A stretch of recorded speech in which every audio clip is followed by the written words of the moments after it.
Hello, hello. I am so excited to have this conversation today with one of my clients and friends, and I would say colleagues, because Merritt and I, we have known each other for quite some time, and we met in another coaching container, and then we were in another coaching container together, and then she joined my style membership, and so we've known each other for quite some time, and I'm excited to chat with you today and just discuss all the things that you're up to, and as well as just working together and all the things that you got, because I really saw you grow so much. The transformation was very evident, and we'll talk about that too, about all the amazing comments that you got. And I remember some of those very well.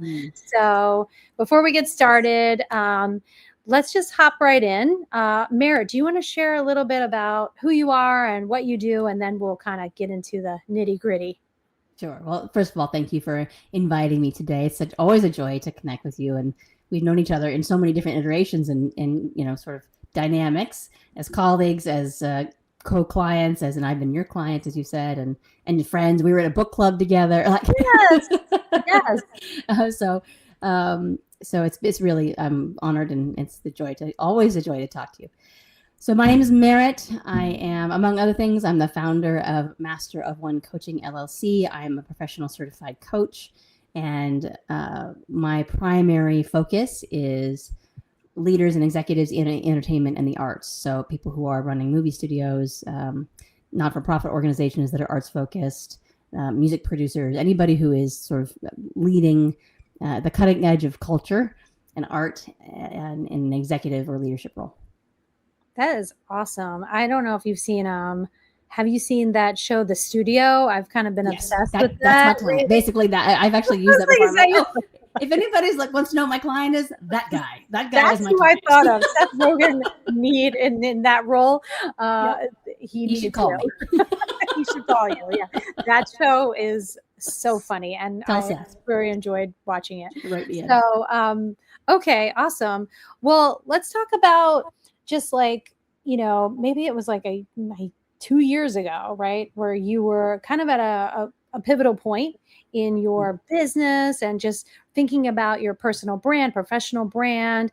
And I remember us talking about just like your image and thinking about how to really shift it up. You really wanted to attract a different type of client. I remember who you're working with now, and you were like, my branding just doesn't fit, this person that I'm wanting to attract. And so we were talking about what that might look like. And I remember us really going to work on well, if you were to style yourself differently, if you were to change your hair, which is what we're going to dive into too, what would that be? Right. And I remember us doing, I think it was on a group call, but I did the vision meditation, and I kind of did a guided meditation around your future self. And if you were a year from now, 2 years from now, what are you doing? Who are you working with? How are you dressing? What rooms are you showing up in? And what does your image look like? And I remember you thinking and sharing about this image, and then we actually created it. So I just think that's so cool, because then you started to dress like it and show up like it, and then you're getting these comments, and it was just like, wow, the transformation was so real. So tell me, let's go back a little bit, and can you share a little bit about where you were then, and then what made you want to really work on this? Sure. So I think the main through line of all of this is that there is I'm going to say there was a misalignment. It's not exactly, that's not quite right, but I was evolving, right? I was evolving in my work. I was evolving as a practitioner, as a business owner, and also as a human and as entrepreneurs. Gay Hendricks says that entrepreneurship is a spiritual journey. So I'm wholeheartedly subscribed to that, and I found it to be very true. Sometimes not always easy. At that time, I was really contending with my past, or my previous experience as a younger professional in the arts and entertainment. And I had really abandoned that part of myself and that part of my life because I was burned pretty badly a few different ways. And it was just so painful for me to be in and around it that I said, you know what, I'm not doing it anymore. And I cut myself off for a long time. And so by the time you and I started this conversation, I was starting to creep back in and say, hey, this is actually a really important part of who I am and what I love. And I'm going to approach it a different way. I'm obviously not performing anymore. I'm not producing anymore, but I am still a highly creative, artistic person. And I do love this leadership and coaching piece, this executive coaching piece. How can I integrate that and become more whole myself? That was the question I was asking behind all of this, right?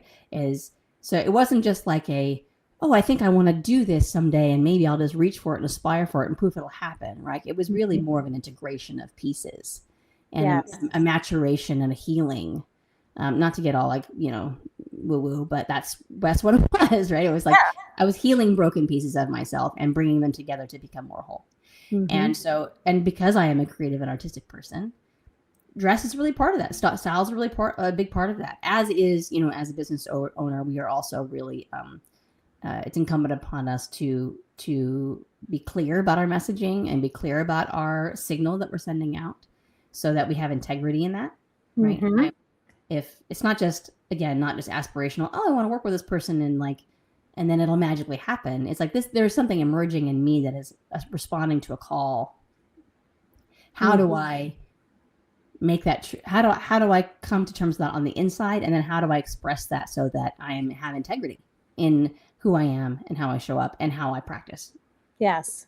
So that was really like the impetus to talk to you about this, because I knew that there was, and not that I had a bad image before. It was just very different. I'd actually gone through a whole branding thing, and it was very fun and funky and cute, and a different part of my life where I was leaning into that piece. It was more like small business owners and scrappy entrepreneurs, and which is great. And I loved it. I had so much fun.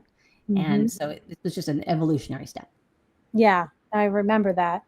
What do you think was the biggest challenge in figuring that out, like for yourself? Well, what does that look like for me now? And how do I achieve this, when you're in that place of like, okay, I'm here, I want to be here, but I don't know what that actually looks like or how to like where to start. So what do you think was the biggest challenge for you in that? Well, I think the biggest challenge for me was that I had sort of two different versions of myself. And one was a youthful sort of that young performer kid part of me. And I say kid, 20s and early 30s, the young performer piece of, well, even younger than that was super jubilant and creative around the arts and performance, but also had been hurt very badly. And so there was this, it was a lot of tension around that piece. And that part hadn't really grown up yet. And then there's this other part of me that was very comfortable in executive boardrooms and because of other parts of my experience. And I had grown up around a lot of that as well. And also had a lot of experience in business, in this other sort of part of my life. And so there was like these two, they almost felt like they were at odds. And I was like, well, how do I not just tell the story for the sake of people who are reading it, but how do I make sense of that? Because to me, they felt like two different people. Of course, they're not one person. Yeah. So the challenge was for my head to get around the fact that it is not two different people, that I can actually, the fact that it is me, one person, having all this experience is actually the glue that brings it all together. And so, but there was a maturation that had to happen and an acceptance around, and I think a vulnerability too, because I had so much pain from the other piece of it. I had to be like, hey, this is actually, I can take the good from that and it's okay to have that, because it's, I have some distance and I've done some work, and who is this person that is me that wants to be sophisticated and fun? Who is the person that wants to be like quirky but also elegant, right? Like, and those are hard for me for reasons that I get into with my therapist. They're hard for me to integrate. So so that was a huge challenge. And and then of course dressing around that, like I didn't have a lot of confidence around my style because I felt like two different people, I guess, at least. plus the mom that I am, plus the person that lives in the Hudson Valley that I am, where there aren't really any occasions to dress up. I mean, really, there's a very different culture around here than there would be in LA or New York City, or so I don't have a lot of aspirational, like, oh, let's go and like look chic like that. There's just not a lot of that around here. There's some, but not a lot. Right. So there's just a lot of different pieces of myself that I was like trying to, who is the one person in all of it? And how does that one person have a closet? Because there's like 16 people living in this body, Yes. Yeah, no, I thank you for sharing all that. I remember that conversation. And also you were in a place of like, hey, you know what? I'm going through changes, as we age, as we both have talked about, like our body changes, our whole identity changes, right? Yeah, I know, like all these things, like we have to look forward to. But it's like, well, we can either fight it or we can roll with it and feel empowered. And what would that mean to us? And I remember when our first conversation was about your hairstyle. And you asked me about, hey, like, what if I shave my head? I'm really feeling called to do this. And I said, and I was like, hell yeah. Yes. If is this what you want to, how you want to express yourself? It's like, why not give yourself permission to just go for it? Right. And I remember you did. And it was just like, whoa, what a transformation. Just our hair. I mean, we were talking about this earlier, like we as women are so attached to our hair as part of our identity. It's not just clothing. I mean, we could talk about the clothes for sure, but it's all the parts of us. It's our physical appearance, it's our hair, it's our skin, it's everything. And I know for women, especially, like having long hair, the femininity of that, and like, what does that mean if we take that away and we really change it, So I don't know if you want to share anything about the hairstyle and that. Definitely. So my hair has been thinning since my 20s, and I always had in the back of my head that someday I was going to shave it because I was just going to be tired of dealing with it. And so several years ago, I shaved it kind of as an experiment to see, not thinking it was going to be permanent at that time, just to see what it would be like and how I would respond to it. And I remember doing it the first time and saying, "Oh my gosh, there I am!" Like I had seen myself for the first time, and. So, but it was in the summer and I was just like, yeah, it's fun. And it's, and then I grew my hair back it was a short, longer than this now. So when you and I had that conversation, also at that time, I still had another job. I was not running my own business. So that was several years ago. And my business is 8 years old now, almost. So it was not, the stakes were very low, relative to that. And so when you and I were talking about it, the stakes were much higher for me, because I was like, well, gosh, I have all these photographs and this branding and the website and the blah, blah, blah, blah, blah. And also, like, it's time for me to do this because my hair is thin and I'm tired of trying to pretend like it isn't. And it's exhausting and I feel shame around it and I feel embarrassed around it. And I'm always wearing hats because I want to hide it. And I'm like, I'm exhausted by this thing. And so when I finally did it, I did have that feeling again of, oh, there I am. Although this time felt scarier for, a lot of reasons, the permanency of it that I felt. And also because of this, like, okay, this is me, my business is, my brand is my face. Right. So it was like a whole thing. And then I had to get new photos and yeah. So it was also expensive. Yes. And then there are the comments that come unsolicited. Like when you have for those of you who have had children, women especially who have had children, I'm sure men experience this too. And like you're in a grocery store and someone comes and says, you really put socks on that baby or what. It's like just the unsolicited comments that come out. And so people will say things like, oh, your hair is really badass. Or like, why would you do that? Or, and the comments about femininity. And like my husband's been wearing a shaved head for 25 years. No one has made any mention of him ever, like, oh, you shaved your head, cool, like that was it.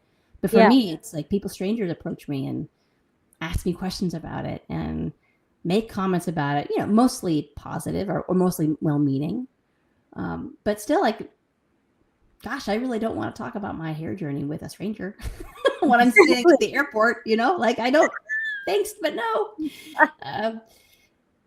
So it's this question of how do I, like, I just have to be okay with fielding those kinds of unsolicited comments from people, which feels strange for a haircut.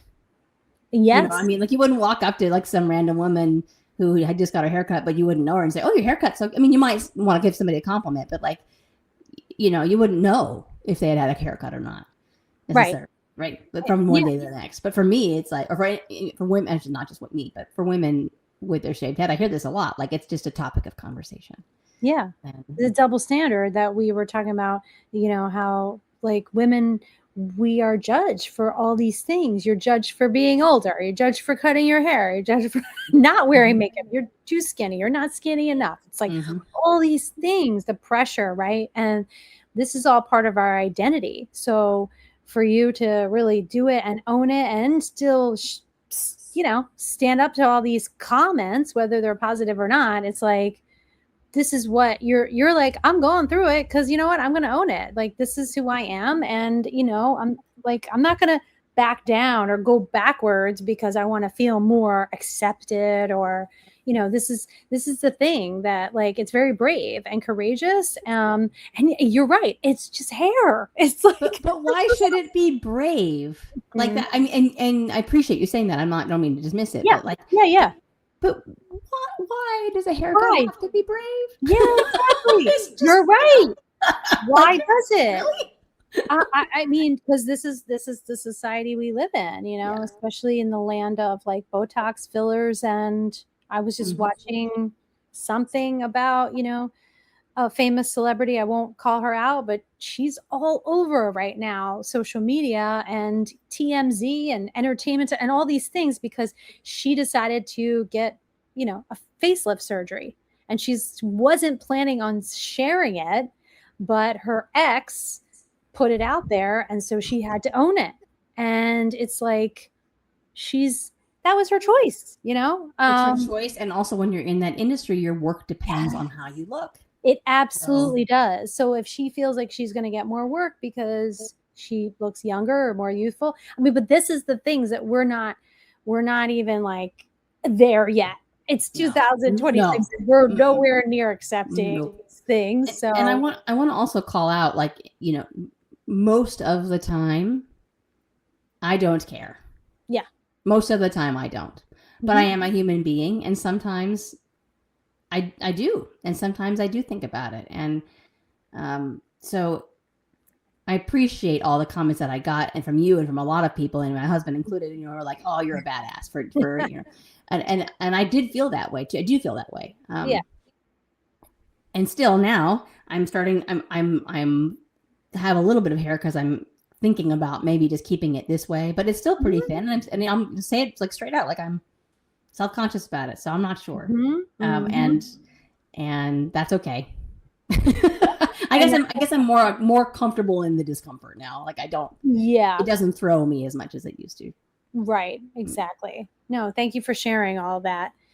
And I remember when it came to the clothing, right? And we were talking about, okay, well, how do you want to dress? How do you want to show up? And we talked a lot about like color, because your wardrobe before was very just kind of like basic neutrals, blacks, dark colors, no color. We're gray today. It's kind of like a brownie gray. That's okay. But hey, you know what? We can't like not wear color. But I think I remember you thinking about, what colors would kind of feel like. So you started to incorporate that. And one of the things you incorporated was a lot more white. It was like the lighter, true. Yes. Right. And I still have, yeah. You still have. And and you started getting comments from people. And there was a common word that many people said. And I remember the word being radiant. And you got that a lot because I know we were on some group calls and, men said it, women, and you told me when you were out at certain places, people said it. And I'm like, that's so interesting, right? Because that's energy. So, you can't make that up. You can dress here. That comes from Right. here. Yeah. Exactly. So you were radiating. And so people actually reflected it back to you in what they said, which I think is so cool. And we don't realize that that's how powerful our style and self-expression can be, is that actually Mm-hmm. somebody's reflecting back to you the energy that you've shifted into because you started dressing differently. So there is a lot of power in that. And I do remember another instance where you were at an event and you had this amazing, was it a velvet Yeah, the Reese dress, dress, yeah, with the right? asymmetrical, yeah. Oh my gosh, that dress looks so gorgeous. And you said that someone came all the way from the different side of the room because they were like, I don't know who you are, but whoever you are, I just need to come over and like meet you because you just Mhm. commanded the room because you were in that dress and you were radiating. And so, yeah, I don't know if you want to share anything about that, but that was a cool, that was a cool Yeah, so I comment. think that um, it's very easy to get simplistic about style and think about it as superficial and, you know, Mhm. and silly um, and I think that, and sure, I mean, you know, there's also the feminist rejection of makeup and all the things, right? Which I get because we don't want to be judged or boxed in by any particular Mhm. look, or, you know, do we get Botox or do we not, or do, right? I mean, ultimately all these things are our choice, and we make our choices based on our context and our experience, and, you know, so it's not none of anybody else's business, except for in the cases in which it may be our business. I mean, maybe the business that we are in, right? Yes, yes. Um, so, but still, it's none of our business about what our motivations are, and, you know, Mhm. what somebody else's motivations are. Um, Mhm. the radiate piece, when I say comes from within, you know, there's a lot of this buzzword about alignment right now, which or authenticity, uh, which we can pull the thread on that, and I can kind of give you my 2 cents on it. But essentially, I think that's what it is. It's the fact that I was going through this, like, okay, how am I going to heal, integrate, feel more confident in my skin, in Mhm. this new version of myself, which is almost 50 this year, having been menopause for now nearly 8 years, having had several surgeries, having my hair loss, having put on weight because yay menopause, Mhm. and carrying all of the different stresses and joys that I do, you know, family, parent, children, spouse, you know, all the things, but business, um, like my dear friend who I've known since I was 13. She is a dancer, and she was a beautiful dancer in high school, and pursued it in college, and then blew out her knee and didn't dance after that. Mhm. So, but last year she took a ballet class, and, you know, she's my age, and she's like, you know, it was like riding a bike. It's just the tutu was much bigger. And it's the same. That kind of sums it up for me. It's like Yeah. this. She's always going to be that dancer, right? Even though Mhm. she's not performing anymore. Mhm. But like, she put the tutu on, she got on the bar, and I was like, oh, there, that part of me is still very much alive and well. I Mhm. think that's the radiating piece. Mhm. It's the true owning of, and being comfortable, not just in our own skin as it is now, but like all the pieces that have led up to now. Mhm. Are we at peace with where we are? Or can we find joy, like real contentedness and joy in the moment that we are in? Yeah. And, you know, that dress that you were talking about is not the same size that I would have worn Mhm. 10 years ago, even, Mhm. right? Mhm. Um, can I still feel sexy and beautiful and powerful in a dress that is a different size? And Yes. that's a spiritual mental game. That's not a physical game. 100%. And I always teach my clients this, like, you have to feel good in what you put on. And when that feels amazing on you, that's when it clicks.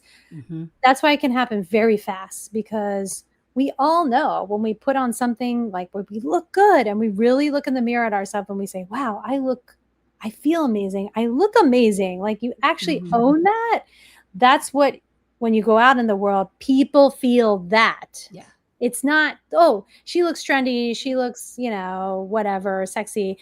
she looks beautiful in that color, whatever. Yes, there are those things, but it's deeper than that. It's just like you said, it's like you're owning it. And that whatever is activating that energy, and that's what people are responding to. And that's what I love to teach. So thank you for sharing that and reflecting it. So if people were to, want to work with me, but maybe they're on the fence about working with me, what would you say to that? Well, I would say that one of your wonderful gifts, you have many, one of your wonderful gifts is to be able to bring the individual out and help them see themselves in a way that is in the present, and really get excited about what this version of you is, and how you want to express it. And once you get that, once you have your theme words or your colors or whatever it is that you decide that you want to, the structure around it. I mean, it's loose. You can have a lot of creativity within it. And you're so good at being able to give that or help people develop that for themselves. Once a person has that, then you can also develop your own skills around, oh, great. Like you and I, before we got on this call, I was like, oh, hey, I just got this top. Like, what do you think? Yeah. It wasn't you picked it out for me. Is that you and I developed a language that I could then speak myself and then apply that to my own decisions. When I first started working with you on this, my husband was like, oh, that's interesting. She's got a very different style than you. I wouldn't necessarily think that you would, want her to style you because it's based on her style. And you're so different. And I was like, she's not styling me like her. She's styling me like me. Right? Like the best version of me. And he's like, oh, okay. I get it.